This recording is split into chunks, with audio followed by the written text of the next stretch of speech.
बिस्मिल्लाहिर्रहमानिर्रहीम। अस्सलाम वालेकुम नाज़रीन, प्रोग्राम सच बात में आपको कहेंगे खुशामदीद। मैं हूँ हुमार सलान। आज के प्रोग्राम का बाकायदा आगाज़ करते हुए हम खबर शामिल करेंगे मौशी हवाले से। आज इन डिटेल मौशी इस्तेहकाम कैसे मुमकिन है उस पर भी नज़र डालेंगे और इसमें सियासी इस्तेहकाम का क्या किरदार है उसको भी ज़रूर मेंशन करेंगे। कुछ स्टेटमेंट्स हैं जो कि वफाकी वज़ीर ख़ज़ाना की जानिब से आई हैं, वज़ीर आज़म शहबाज शरीफ साहब की जानिब से आई हैं। इकॉनमी को रिलेट करते हुए उनका जो कहना है या फिर IMF प्रोग्राम के हवाले से जिन बातों का वो तस्करा कर रहे हैं, गो कि वो ये भी कह रहे हैं कि ये आखिरी प्रोग्राम होगा, हमारी ये भरपूर कोशिश है, ऐसा हो सकेगा या नहीं ये तो एक अलग बहस है। लेकिन MD IMF का जिस तरह से शुक्रिया अदा कर रहे हैं वज़ीर आज़म शहबाज शरीफ, उसको भी हम मेंशन करेंगे। साथ ही साथ ओवरऑल जो सिचुएशन है उसको डिस्कस करना भी बहुत ज़रूरी है, क्योंकि वज़ीर आज़म शहबाज शरीफ की जानिब से बड़े तसल्ली बख्श स्टेटमेंट्स आ रही हैं, या फिर अगर वज़ीर ख़ज़ाना की बात करें वो भी बहुत मुतमईन नज़र आ रहे हैं। तो इसमें क्या किरदार होगा, हमारे कर्ज़ क्यों इतने बढ़ रहे हैं, ये स्टेटमेंट्स किस तरफ जाएंगी या किस तरह से जस्टिफाई करेंगे, इसको ज़रूर हम आज ज़ेर बहस रखेंगे। अगर थोड़ी सी बात करें वज़ीर आज़म शहबाज शरीफ साहब की, तो वो कहते हैं कि IMF प्रोग्राम मंजूर करने पर MD IMF का शुक्रिया अदा करता हूँ और IMF MD ने भी तस्लीम किया कि पाकिस्तान में इस्लाहात लायके तहसीन हैं। सऊदी अरब, UAE और चीन ने IMF प्रोग्राम में हमारी मदद की और आइंदा भी करेंगे। शहबाज शरीफ साहब का कहना था कि चीन के वज़ीर आज़म पाकिस्तान के दौरे पर आ रहे हैं। आज एक बार फिर मुल्क में जो सूरत हाल है हम इसको दोबारा आगे बढ़ने नहीं देंगे। पहले भी चीनी सदर के दौरे के मौके पर धरना दिया गया। 2014 में जो कुछ हुआ उसको दोहराया जा रहा है, लेकिन हम इन सब रुकावटों को दूर कर देंगे। साथ ही साथ अगर हम थोड़ी सी बात करें, जिस तरह से मैंने पहले भी मेंशन किया कि वफाकी वज़ीर ख़ज़ाना की जानिब से भी कुछ स्टेटमेंट्स आ रही हैं। उनका कहना यह है कि मौशी इस्तेहकाम के लिए किए गए इक़दामात के समरात मिलना अब हमें शुरू हो गए हैं। मोहम्मद औरंगज़ेब ने मज़ीद कहा कि पिछले 2-3 हफ्तों में हुकूमत ने दरामदात में कमी की है ताकि रेट्स में कमी हो सके। इससे शरह सूद में कमी आई है और मज़ीद कमी भी आती रहेगी। क्या ऐसा हो पाएगा या नहीं, इसको भी डिस्कस करेंगे। जबकि एक और रिपोर्ट हमारे सामने है, उसको मेंशन करते हुए अपने मेहमानों की जानिब बढ़ेंगे। हुकूमती कर्जे मुल्क की तारीख की बुलंद तरीन सतह 70,382 अरब पर पहुँच गए हैं। रवा माली साल के पहले 2 माह में वफाकी हुकूमत का कर्ज 1448 अरब रुपए बढ़ा। अगस्त के 1 महीने में मरकज़ी हुकूमत के कर्जे में 739 अरब रुपए का इजाफा रिकॉर्ड हुआ। अगर तमाम तर इस्लाहात या फिर मौशी इस्तेहकाम के लिए किए गए इक़दामात के समरात मिलना शुरू हो गए हैं तो फिर ये कर्ज़ों में इजाफा क्यों नज़र आ रहा है, ज़रा ये सवाल हम अपने मेहमानों की जानिब बढ़ाते हैं। पहले उनका तारुफ कराते हैं और फिर गुफ्तगू का बाकायदा आगाज़ करते हैं। स्टूडियोज़ में मेरे साथ सीनियर एनालिस्ट का पैनल मौजूद है। फ़रूख नवाज़ भट्टी साहब हैं, सजाद तरीन साहब हैं, आप दोनों को खुशामदीद कहना चाहेंगे।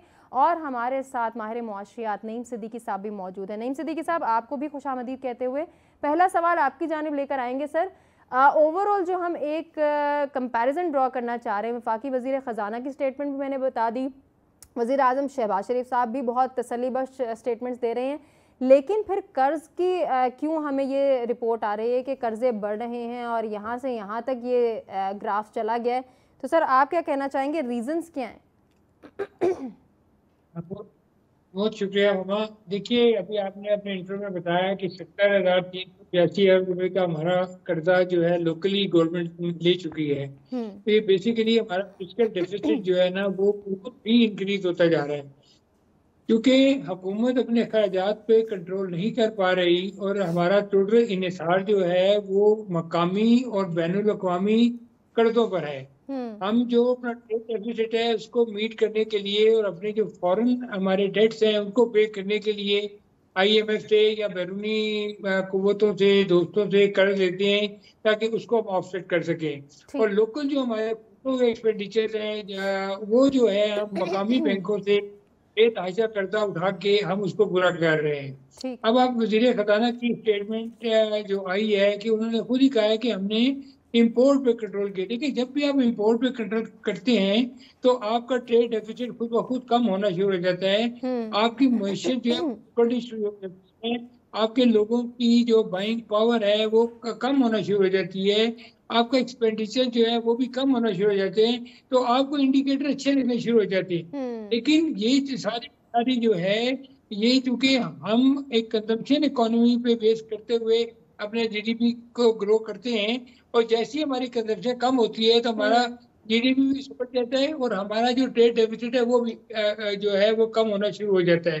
तो बेसिकली आप ये देखें कि आवाम की जो बाइंग पावर है, अगर आप देखें इस वक्त हुकूमत कह रही है कि मुआशी जो ज़ावियात हैं वो अब बेहतर हो रहे हैं, इंडिकेटर बेहतर हो रहे हैं, मुल्क मैशियत तरक्की कर रही है, महंगाई 39% है, 6.9% पे आ गई है। लेकिन आप हकीकत में मार्केट में जाते हैं तो ऐसा नहीं है। मार्केट में महंगाई वैसे ही चल रही है, जो आप देखें लोगों की बाइंग पावर भी कम है। गाड़ियां जो पाकिस्तान में कभी भी किस्तों में नहीं मिली थी, अब 18-18 महीने की एक साथ में बगैर बिला सूद कर्जाजात कंपनियां खुद बड़े बड़े इश्तेहार दे रही हैं। तो इसका अंदाजा लगा सकते हैं कि मुल्क में बाइंग पावर की कितनी कमी है। इंडस्ट्री आपकी जो है वो इस वक्त बहुत ही लो परफॉर्म कर रही है। अभी अच्छा सर, बांग्लादेश आप के जो हालात बात भी कर रहे हैं खराब ना कि इस वक्त इंडस्ट्री लो परफॉर्म कर रही है, इसकी वजूहात क्या हैं और फिर इतने तसल्ली बख्श बयानात क्यों आ रहे हैं? सजातुद्दीन साहब सर क्या कहना चाहेंगे? देखें, बात ये है, हमें ये कहा जाता है कि हम गरीब हैं जी, कर्जे लिए जा रहे हैं जी, और अखराजात कम करें जी, बिजली का टैक्स बर्दाश्त करें जी, टेलीफोन पे टैक्स बर्दाश्त करें जी, गैस पे टैक्स बर्दाश्त करें जी, और बाकी चीज़ों पर कोई चीज़ ऐसी नहीं है। पीले छोटे बच्चों को जो आप दूध फीड कराते हैं उस पर भी टैक्स है। हमें कहा जाता है जी आप दें। दूसरी तरफ क्या हो रहा है, अगर हमने अखराजात कम करने हैं तो फिर ऐवान सदर के अखराजात इस बजट में क्यों बढ़ाए गए हैं, फिर वज़ीर आज़म हाउस के अखराजात क्यों बढ़ाए गए हैं, फिर उसके बाद चेयरमैन सेनेट के अखराजात बजट में इजाफा किया गया है। तमाम बड़े बड़ों ने अपने बजट में इजाफा किया। उसके बाद आप किसी को भेज के चेक करा लें, नई गाड़ियां मंगवाई गई हैं जो कैबिनेट डिवीजन के बेसमेंट में खड़ी हैं, जो पार्लिमानी सेक्रेटरियों के लिए और मुख्तलिफ वजारतों के लिए, और वहां 4 से 6 गार्ड खड़े कर दिए गए हैं कि वो कोई तस्वीर ना बनाए, कोई बाहर ना आ जाए कोई बात। भाई अगर गरीब हैं और अवाम पर टैक्स डाल रहे हैं तो खुदा के लिए अपने अखराजात तो कम करो ना। अपने अखराजात कोई कम करने के लिए तैयार नहीं। यहाँ सियासत कारोबार बनी हुई है। एक एमएनए 10 करोड़ जब लगा के आता है तो वो आके 20 करोड़ कमाता है। यहाँ इलाज कारोबार बना हुआ है। आप किसी हॉस्पिटल में चले जाएं, आपके पास पहले 10,000 रुपए हैं तो आपका इलाज शुरू होगा। यहाँ तालीम कारोबार बना हुआ है, इस पर कोई तवज्जो नहीं। अपने अखराजात बढ़ाए जा रहे हैं। यहाँ हर चीज कारोबार है, हर चीज में लूट मार है। मल्टीनेशनल कंपनी है, $1 खर्च करती हैं, $14 वापस लेके जा रही हैं। उनके मुनाफों में रोज बरोज इजाफा हो रहा है। कोई पूछने वाला नहीं है। गरीब आवाम को कहते हैं टैक्स बर्दाश्त करें, टैक्स बर्दाश्त करें। ये जो इनकी अपनी लूट मार है, इस लूट मार को कौन रोकेगा? यही वजह है कि हम इस मसाइल का शिकार हैं। बिल्कुल सर, अब बजा फरमा रहे हैं आप कि ये अपनी लूट मार कौन रोकेगा, या फिर अशराफिया के दिन ब दिन बढ़ते हुए अखराजात में कमी कैसे आ सकेगी, इस पर भी तज्जिया लेंगे। साथ ही साथ जो हमारे पास स्टेटमेंट्स हैं, कुछ फैक्ट्स एंड फिगर्स हैं, इनको भी नाजरीन हम मेंशन करते हुए नईम सिद्दीकी साहब से भी जानेंगे, फ़रूक नवाज भट्टी साहब से भी जानेंगे और सजातुद्दीन साहब से भी जानेंगे कि आइंदा आने वाला वक्त कितना चैलेंजिंग साबित होगा मईशत के हवाले से। ज़रूर बात करेंगे, लेकिन इस छोटे से ब्रेक के बाद। वेलकम बैक नाज़रीन, प्रोग्राम में एक मरतबा फिर से आपको कहेंगे खुशामदीद। गुफ्तगू के सिलसिले को आगे बढ़ाएंगे। फ़रूक भट्टी साहब, सर जिस तरह से डिस्कशन हुई थी ब्रेक पे जाने से पहले कि एक जानिब हम वज़ीर ख़जाना को देख रहे हैं और वज़ीर आज़म शहबाज शरीफ साहब को देख रहे हैं जिनके तसल्ली बख्श बयानात हमारे सामने हैं, लेकिन दूसरी जानिब हुकूमती कर्जे मुल्क की तारीख की बुलंद तरीन सतह पर पहुँच गए हैं। सर आप क्या कहना चाहेंगे इस सवाल? देखें, सबसे जो इसमें बुनियादी बात है वो है कि जब आपके यहाँ गुर्बत जो है वो बढ़ेगी और वसाइल जो हैं वो अशराफिया के हाथ में चले जाएंगे तो उससे जो है वो कर्जे बढ़ेंगे। और अभी ये जो खुश हो रहे हैं कि जी IMF से हमें कर्जा मिल गया, वो कर्जा कौन सा आवाम के पास जो है वो जाएगा? वो तो जो पहले से इन्होंने कर्ज लिया हुआ है वो उसमें चला जाएगा। बाकी मांदा जो है वो इनके जनाब प्रोटोकॉल में चला जाएगा और इनके जो मंसूबे हैं इल्ला माशाल्लाह ये उनके ऊपर जो है वो चले जाएंगे। यानी मैं इस बात पे बड़ा हैरान हूँ कि दुनिया भर में ये होता है कि जहाँ आपका वज़ीर आज़म होता है वो नुमाइंदगी कर रहा होता है इस मुल्क की, तो क्या ज़रूरी होता है जी कि अगर ख़ुद शहबाज शरीफ जो है वो सलवार कमीज़ में भी चले जाते UNO में, तो पता चल जाना था कि UNO में सलवार कमीज़ में शहबाज शरीफ साहब जो है वो आए हैं। यानी हालत हमारी ये है कि हम IMF से लेकर दीगर मुल्कों से जो है वो पैसे मांग रहे हैं। और अभी जो चाइनीज़ की हम बात कर रहे हैं कि चाइना आएगा तो क्या खुल जाएगी सिम ये हम जो है वो चाइना के आने से और तरक्की का जब सफ़र शुरू होगा ये को 11, 12, 15 साल से तो हम सुन रहे हैं। नतीजा वही है कि जनाब आवाम के मसाइल जो हैं वो दिन ब दिन इस हद तक बढ़ गए हैं कि लोग वो कहते हैं तरक्की होना शुरू होती है साथ ही धरने आ जाते हैं, क्या करें। धरनों का में भी आप देखें 3 दिन के अंदर जो अरबों रुपए का नुकसान हुआ है। अब इसमें हो क्या रहा है, इसमें दोनों अतराफ से, बल्कि तीनों अतराफ से, जैसे अशराफिया की मैं बात कर रहा हूँ, जो पार्लियामेंट के अंदर बैठे हुए हैं, वो चाहे KP के हों, चाहे यहाँ के हों, सिंध के हों या पंजाब वाले हों, ये सारे के सारे लोग अपना स्कोर जो है वो सेट कर रहे हैं। यानी आम गरीब आदमी जो है वो सफ़र कर रहा है। इस्लामाबाद के शहरी 3 दिन तक के लिए जो है वो एक तरह से मासूर रहे, और अरबों रुपए जो हैं वो सिर्फ इस्लामाबाद के अंदर बैठे हुए जो छोटे मोटे बिजनेस करने वाले हैं उनको मुश्किलात का सामना करना पड़ा।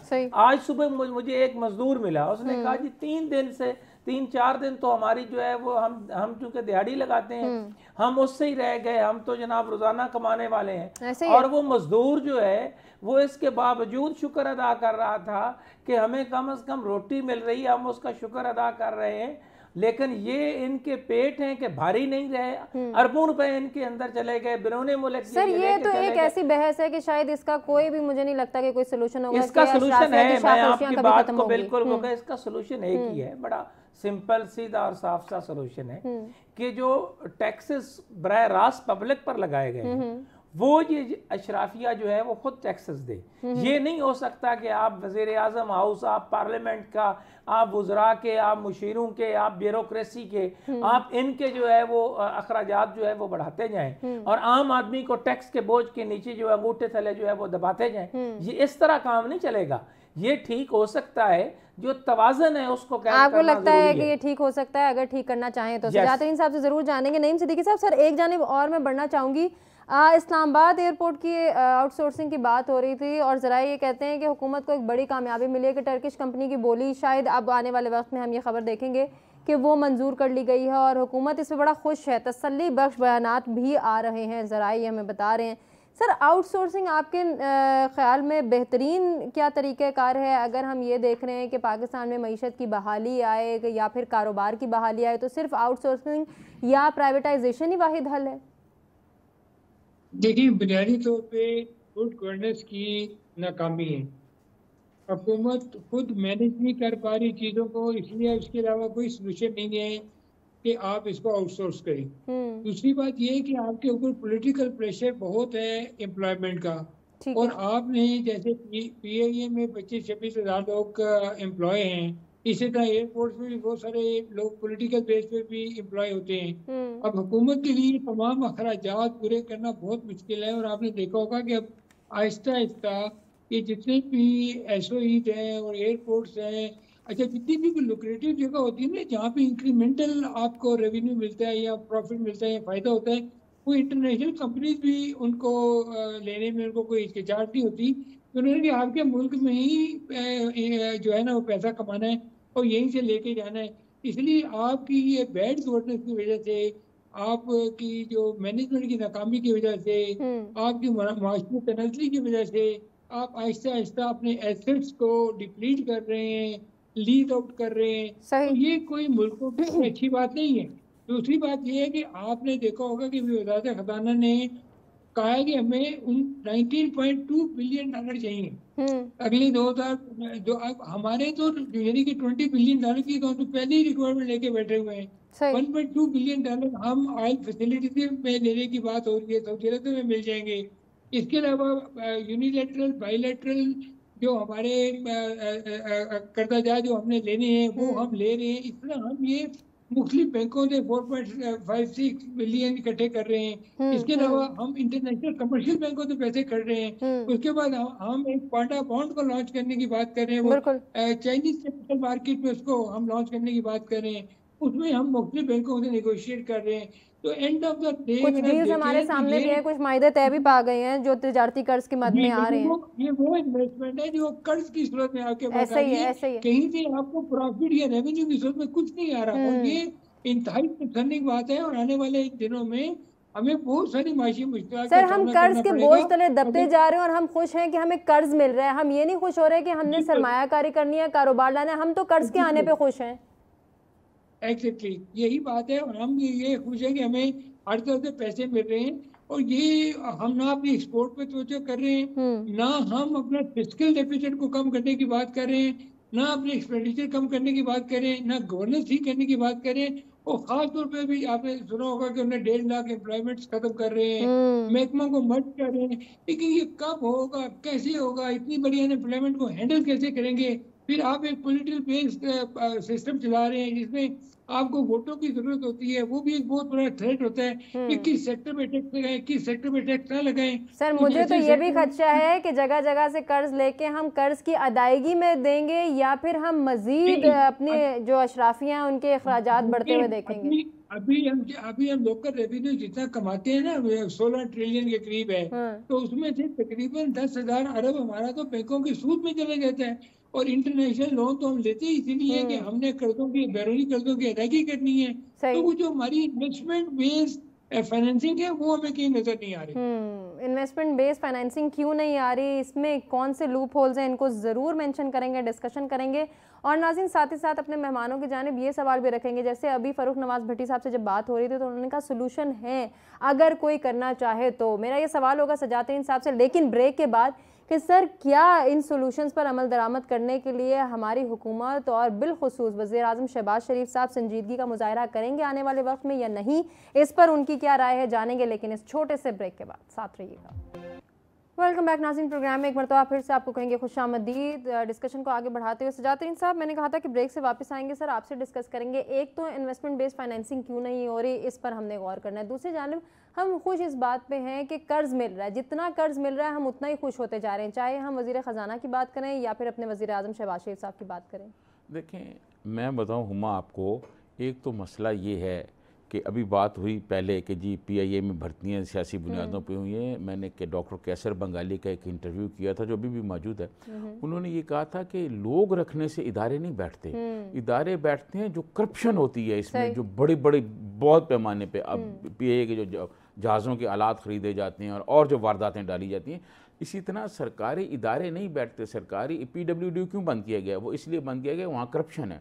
सरकारी इदारों में करप्शन रक्स कर रही है। आप किसी भी इदारे में जाएं, उसका दरवाज़ा खोलें, आपको करप्शन रक्स करती हुई नज़र आएगी। एक तो बात ये हो गई।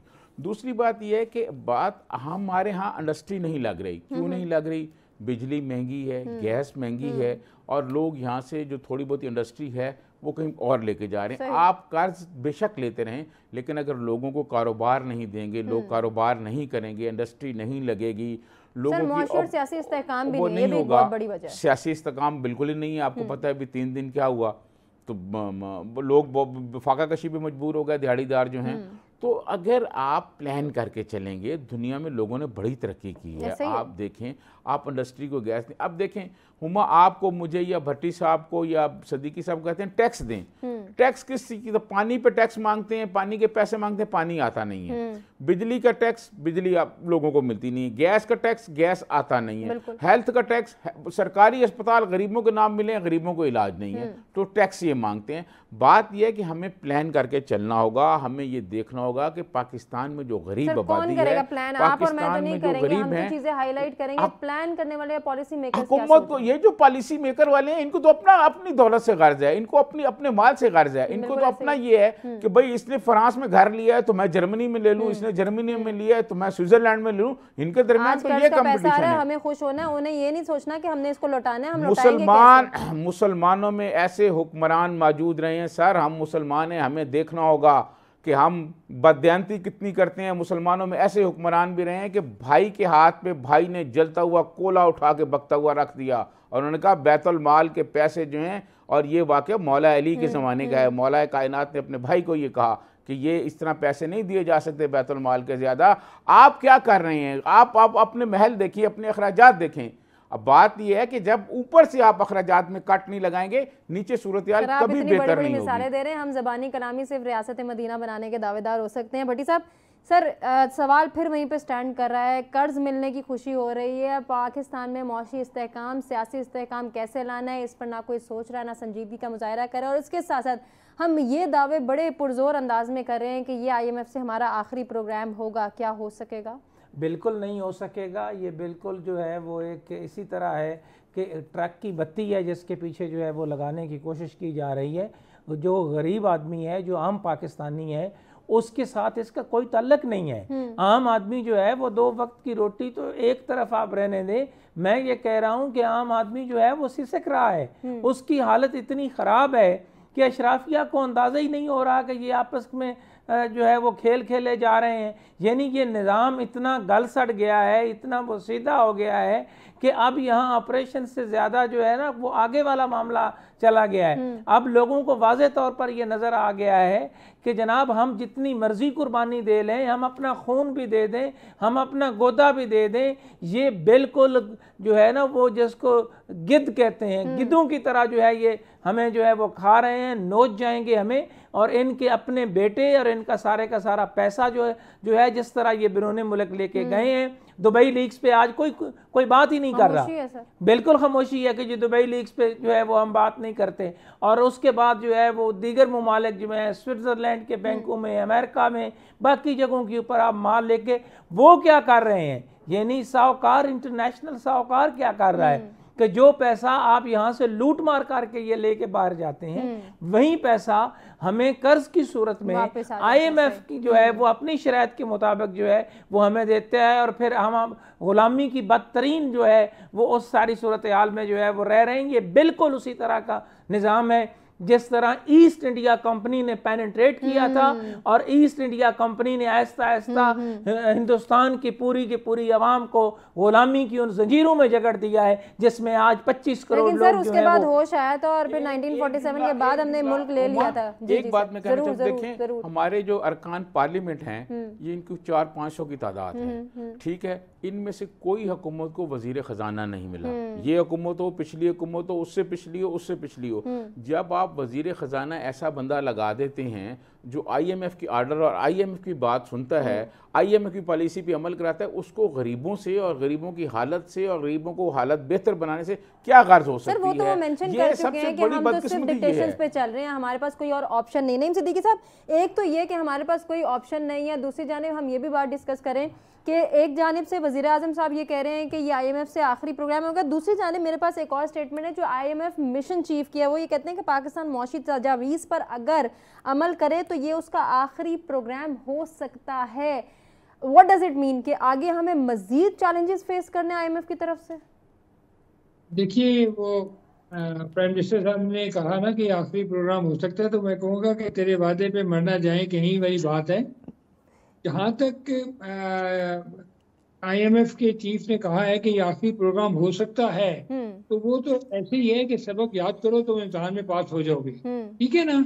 और जब हमने सबक याद ही नहीं करना तो हम कैसे पास होंगे? लेकिन सर इसके साथ ये भी है कि उसको छुट्टी ना मिली जिसने सबक याद किया, वो एक अलग बात है। लेकिन बात ये है कि हम जब इससे अब हमारी आंखें खुल जानी चाहिए, क्योंकि ये जो IMF का फंड है ना हमारे लिए, ये बाकी कर्ज़दार के मुकाबले में बहुत कम है। हमें सोचना चाहिए कि हम अगले 3 साल में 25 से 27 बिलियन डॉलर चाहिए। सही। अब उसमें तो 7 बिलियन डॉलर हमें IMF से मिल रहा है, 12.7 बिलियन डॉलर हमने जो है वो रोटेट किया है, 4.5 बिलियन डॉलर जो है 5 बिलियन डॉलर हम कहीं और से कर्जा लेने की बात कर रहे हैं। ये सारे पैसे IMF तो एक गेट वे है, वो हमें कर्जा दे देता है तो हमें टोकन मिल जाता है। अच्छा चलिए सर, IMF को अगर हम फॉर इंस्टेंस साइड पे कर दें, ये जो नया कर्ज आ रहा है जिस पर हम बड़ा शुक्रगुजार हैं, दुबई के, सऊदी अरब के या फिर चाइना के, इसमें भी ये तिजारती कर्ज, इसके भी बोझ के तले हमें इसी तरह ही दबना होगा जिस तरह से हम IMF के कर्ज के बोझ के तले दबे हुए हैं?